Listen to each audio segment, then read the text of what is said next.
দলই দুটো, জি একটা আওয়ামী লীগ একটা বিএনপি। জি। মোটরসাইকেলে আসলে ধানের শীষে আমরা ব্যানার দেখতে পাচ্ছি না।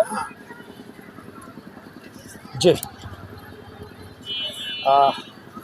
তো ভাইজান, যেহেতু আপনি আপনার মোটরসাইকেলে অবশ্যই ধানের শীষের ব্যানারটি লাগিয়ে রেখেছেন, তো ভাইজান আসলে আপনি কি দেখে আসলে বিএনপির ভক্ত বলেন বা বিএনপির যে কর্মী বলেন, আসলে কি দেখে হলেন?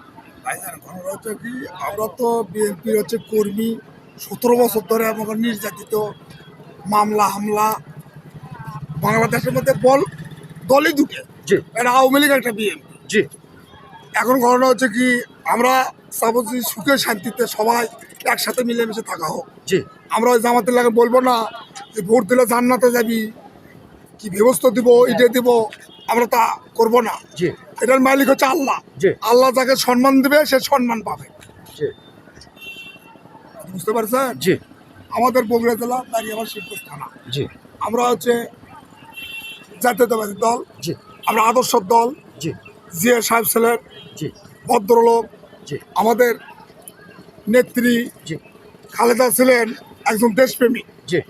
কোনোদিনে আলমকে কোনো অসম্মান নেই কথা তার মুখ দেয়া বের হয় না। বের হয়নি। এবং তারেক সাহেব বাংলাদেশে আসার পর জি আর একটা কথা মুখ দিয়ে ফাইসা কথা জি কাকু বলেও নি, বলবেও না। বলবেও না।